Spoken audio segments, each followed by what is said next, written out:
Oh, my word, it's been a couple of years. I'm a little bit nervous, Russell. Yeah, I'm sure you can show us how it's done. I thought the way to assuage my nerves is to make you nervous by asking you some quite tough questions. So, are you up for that? No. No, okay. I was promised a cosy fireside chat. Yeah, not I know, have my but feet put to the fire. You know what politicians' promises are worth. Yes, even ex-politicians. Yeah, recovering. I like to call myself a recovering politician rather than an ex-politician. So let's get started to find out about the real Russell Findlay. Okay, so you have been in the job for 8 months, 2 weeks, 3 days, which I went and looked on the internet last night, turns out is the exact gestation period of a yak. So in the entire time that you could build and birth a new baby yak, you've been in the job. So tell me what you found out about it that you didn't know before. I perhaps didn't appreciate how full-on it would be. I mean, it is a great responsibility and a great privilege because everyone here in this room, as a member of this party, understands why it's so important that we have a strong Conservative voice in Scotland. And I bear that responsibility that you have previously know all about. So I'm determined to work hard to ensure that I do the best possible job. And it's just been pretty relentless. I've now got a team of full-time carers as well. Julie, whose voice was over the tannoy earlier, if I'm holding an object, she has to remove it from my hands, like a child with a sharp knife. Even if it's just a bit of innocent paper, it is removed from me. And I don't have to worry about anything other than remembering to go to the toilet. So. And the carers don't help you with that? No, that's the one thing they've left me on a basis of trust. If it reaches the point where that becomes an issue, it's Biden territory. Right. And I'm off. Yeah.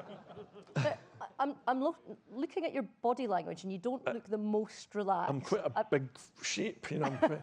It's like when you put in debate night, they put you in these little chairs, and I look like the movie Elf, Buddy the Elf. Yes. When he's in these tiny little chairs in the classroom. So I don't know whether I can't sit like that, can I? I mean. No. I mean, you could, but look at exactly where the camera angle is. Always think of the camera angle. Yeah. There is a little bit of an international man of mystery about you, Russell.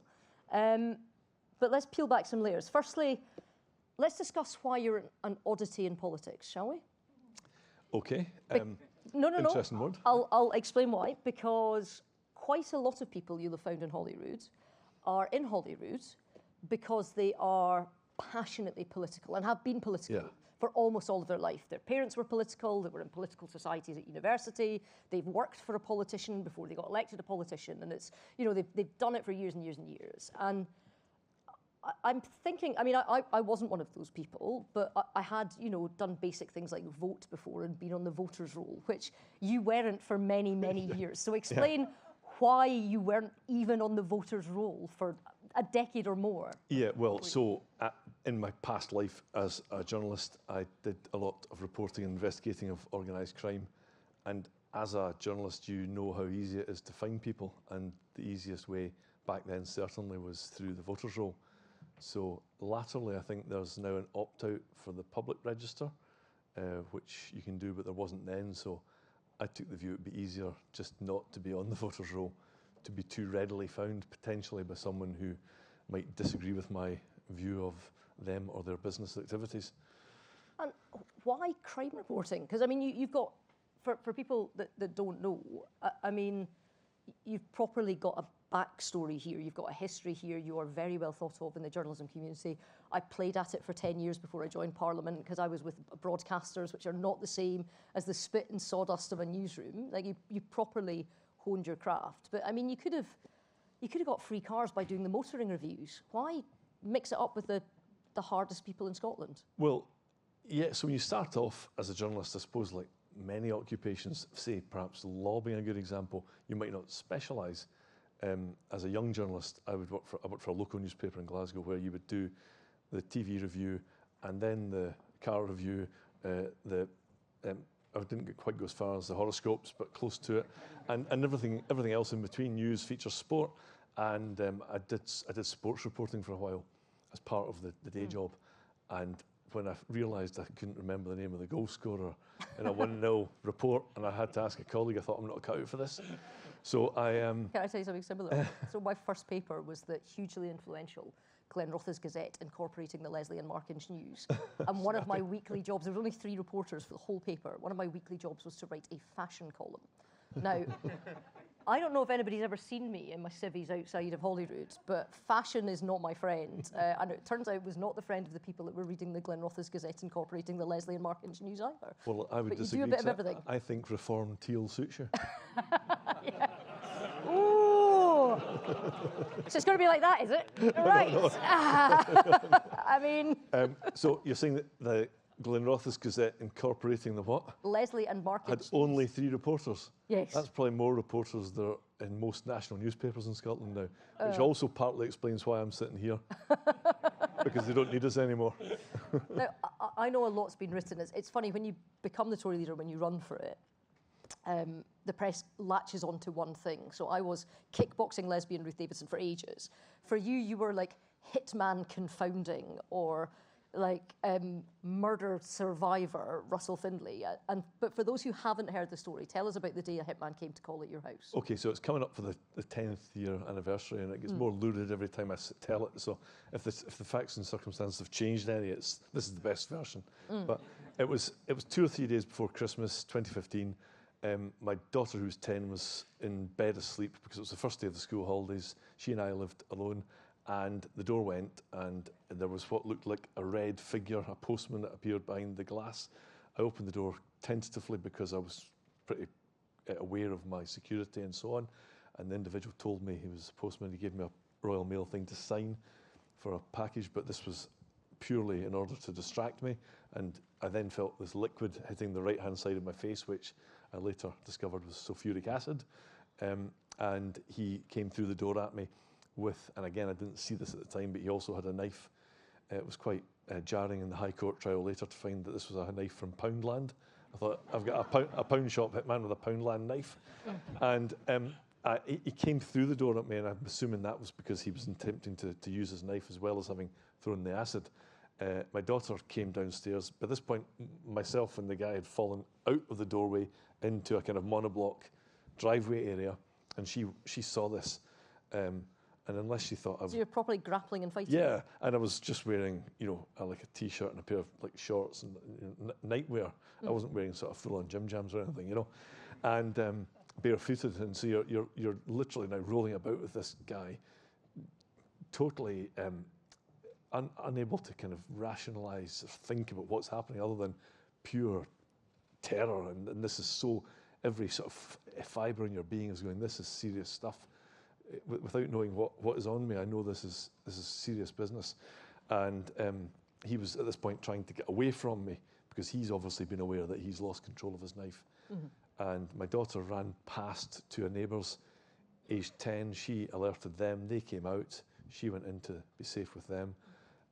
More neighbours started to emerge. So I had managed to contain the fella, and they went to get some water, and that was getting thrown over my face to ensure that the acid was washed out, or whatever it was at the time. And the police eventually arrived and took him away. And it was only then I saw the blade at the front door. And throughout the ordeal, I was asking him questions, probably a line of interrogation that wasn't conducive to his human rights as a suspect at that point. Yeah. And I was trying to ascertain who he was, who sent him, what the substance was, and he was almost doing a sort of police no comment interview while lying there like a burst version of Postman Pat. So it was like all's well that ends well. Though I got to hospital, I had treatment. The eye was eventually fine. Everything else was fine. It's taken 10 years off me, and but it took like 6 months to really get all of the scarring and stuff. Well, the skin healed quicker than the eye. The eye was sort of a bit touch and go, and I've still got problems with this eye that the ophthalmologist says nothing to do with that, but I not so sure. But it was an extraordinarily terrifying thing. But everything that could have gone right for me in those critical split seconds did go right for me, because it could have been very, very different had my daughter come downstairs and found me stabbed, or and I mean, it's terrifying. As a parent, like, it literally does not bear thinking about. Yeah. And I mean, you come out of the story pretty well, but she comes out of it amazingly well as a 10-year-old girl to have the presence of mind to run to her neighbours and raise the alarm.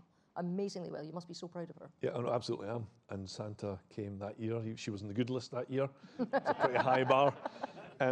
No, absolutely. I remember as well, we had to go to the police station she had to give a statement. And, you know, as a parent, you're so protective. Yeah. So they have these kind of suites for children who are witnesses in crime. So they're very sensitive and respectful and all the rest of it. But by suites, you mean room, not sweeties? Yes, right? Yes. All right. There were some sweeties there too. But so that process in itself, you just feel is intrusive, and it's not something you want to expose your child to. You're turning up at Stewart Street Police Station in Glasgow. No matter how nice and decent they are about it, it's still very unnatural. And so she recorded her evidence, and then there was a High Court trial which duly collapsed because the usual incompetence of the justice system. And then a second trial took place, and I gave my evidence again for a second time. And her evidence, thankfully, was the video evidence was deemed to be usable. The defence could have perhaps argued we need to proper cross-examination, but I think the account she gave was so damaging they couldn't risk another version being potentially worse. And the best part was during the testimony, I'm sitting at the back of the court, and her little face is on the screen, and she's describing what happened, and then she said, and then my dad was outside, and there was this thing underneath him, and I'm chuckling away, and you see the thing in the dock like that. I think she's talking about me, but it was ridiculous. I mean, some people maybe think I'm too flippant about it or make too many jokes about it, but it was probably because it was so outlandish and outrageous, and I was beyond fortunate. It couldn't have played out any more fortuitously. But I think the fact that people talk about that, I mean, it's not just that it's an interesting backstory to a politician, it's that when you're standing up at FMQs and you're asking about the justice system, and you do because there are issues in our justice system in Scotland, it's because you know. Like, it's not just because you were commenting on it and you're reporting about it, you've been part of it. And also the hitman, William Burns, that was, I mean, let's not beat around the bush here, he was sent to your house to kill you in front of your child. Like, that's really massive. Yeah. I mean, he's up for parole, what, this month, next month? It's later this year. He's in multiple parole hearings. But, I mean, going back to the point of the justice system, yes, I have lived and breathed it. But even before that happened, I had been reporting on it and, you know, represented or tried to act in the interests of so many crime victims of murder and many other serious crimes who were so badly let down by the system, which, in my view, largely serves itself. It doesn't really serve the public or victims. And I've seen more of that under this government, where the focus is really on the welfare of those who commit harm, commit crime, rather than those who have been the victims of it. So this one hasn't been in the press so much, and you're quite a modest man, and everyone can see from how self-deprecating you're being and how flippant you're being, is that you don't toot your own horn at all on this. But you've actually put murderers in jail. Your evidence has put people in jail 2 days in the witness stand, putting away Margaret Fleming's killers because you were the journalist that got them to fall into a trap of explaining away something that they'd managed to get past the police. Yeah, well, thank you. It was this was after the attack. I left my employers at the time, partly due to the fact that I learned that the then editor had withheld a threat relating to me, not out of any malice or badness, just out of poor judgment. And I found myself as a freelance journalist, which is not something you want to do if you want to make a lot of money. And I had heard rumours. There was a report of a missing woman in Inverclyde called Margaret Fleming.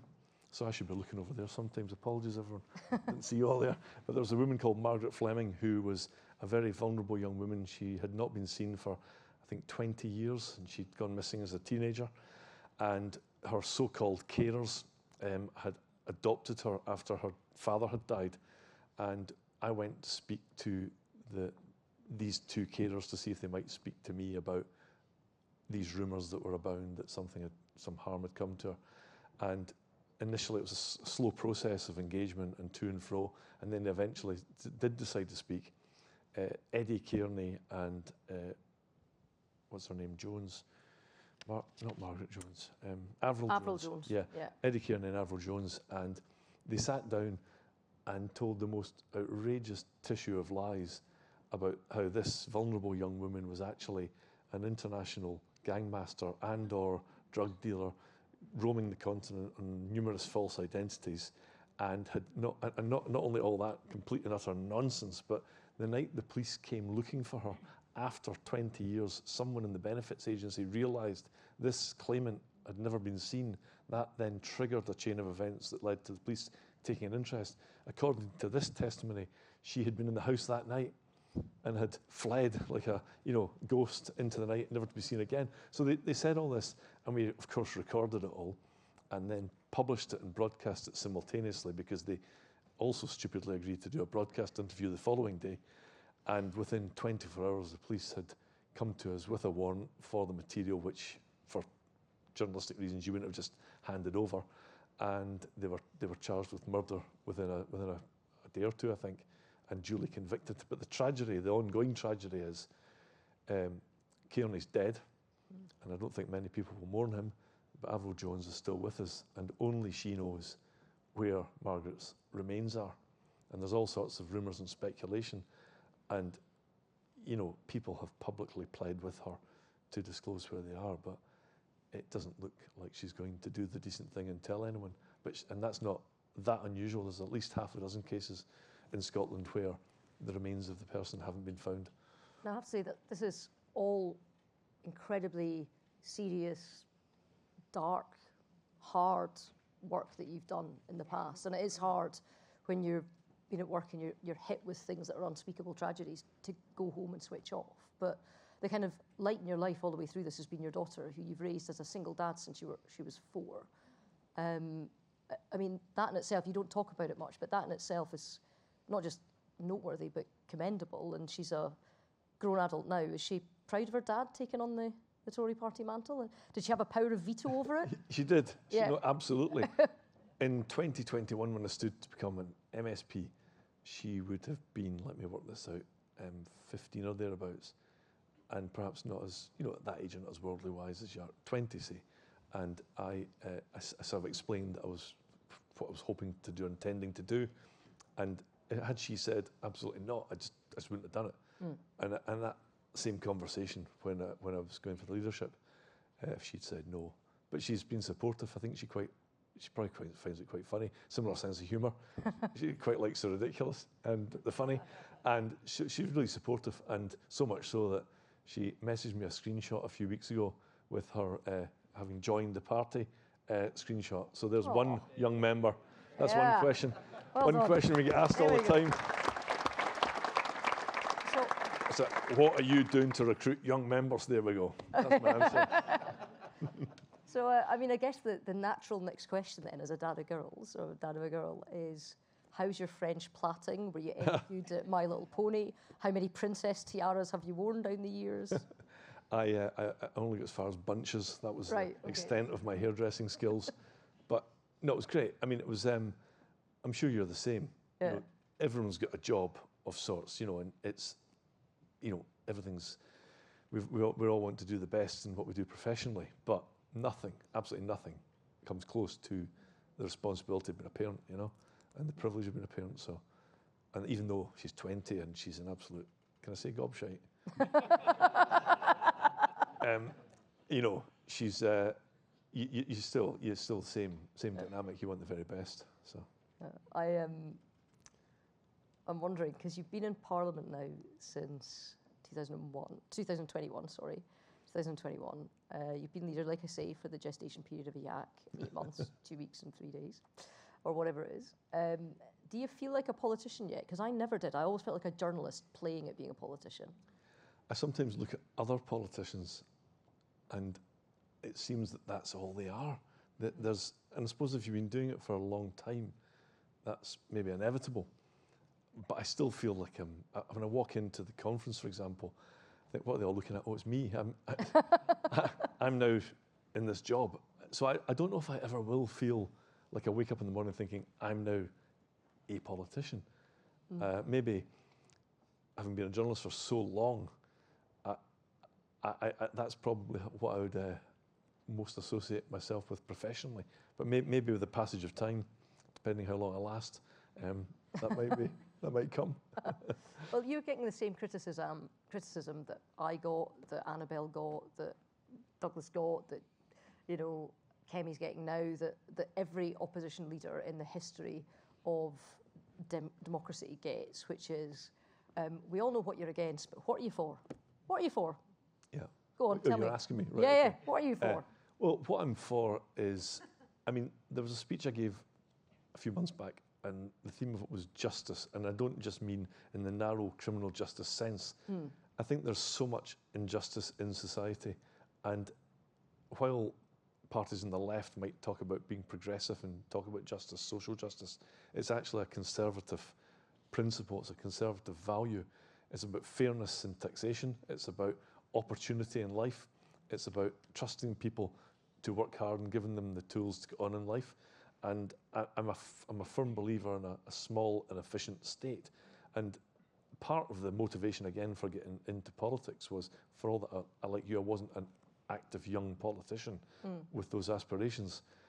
I became really, really frustrated and angry at the way in which the country was descending in the direction of travel. And after the referendum, I thought, like perhaps a lot of people, that would be that. We could get back to normal, in inverted commas, but instead, from day one, the SNP kept banging on about breaking up the country again. And that's the tragedy, isn't it? Because of all the effort that had been put into every paper, every, shake of the tree, every, Section 30, all the rest of it, if all of that had been put into being pro-business, trying to help the economy, into health, education, into culture, into sport, into all of these other areas of Scotland that make up life, and we could be so much further forward than we are. Some of the smaller level things which they've pursued on the basis of just wanting to be different. So there's a net zero target of 5 years less, just because it's different. There was the deposit return scheme, when anyone could have told you this, the lack of sense in creating a bespoke system for 5 million people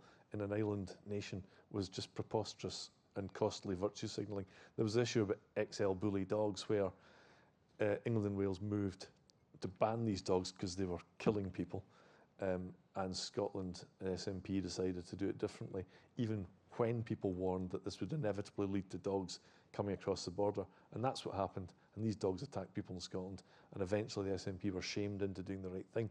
So you see it, and that's all things that have happened in the short time I've been in Parliament. And you're just watching this going, what a complete waste of time. There's so much better things we could do with our time and resources. Now, in terms of other criticisms that opposition leaders always get, there's poll watching is a national sport for potentially political journalists. Again, if I had £1 for every time the Scottish Tories had been written off and then we outperformed the polls, like we did in sort of 2021, like we did in 2016, nobody thought we were going to double things. Nobody thought that Douglas would get 100,000 extra voters than we did the time before. You've got a more difficult job than I ever did, because you're getting flanked from the right as well as the left. But are you confident that we can get the team out there, that we can work hard in every community in Scotland, that we can really take the fight to the SNP? Absolutely. And I think that's worthwhile at events like this, where we can pause and remember, you and others here have been around in times that were harder than they are now. We can't be complacent, but we've got 5 MPs in Scotland in a set of circumstances that were about the most difficult in living memory. We've got 30 MSPs at Holyrood, and each and every one of us will be fighting hard to stand up for what we believe in. And I've got no doubt, it infuriates me, political journalists are different to actual journalists. So. But, you still got your sit-down scene tomorrow. That's me dead. That's it. Right? That's your noviceness showing there. Flatter them. Different in a good way. Different in a good way. But I understand why polls make news. Yeah. But every week there's something that says something, and we're supposed to all assume that's set in stone. But the volatility in politics, at the best of times, but let alone now, shows that we've got everything to play for, and I'm confident that we will confound them again. Well, I'm confident that in you we've got the right man to lead us into that election, and the party is safe in your hands. So, Russell Findlay, I hope you found out a little bit more about him than you didn't know before when he sat down. Thank you very much, and very best of luck. I'll be supporting you, and I'll be fighting with you. Thank you. Let's go.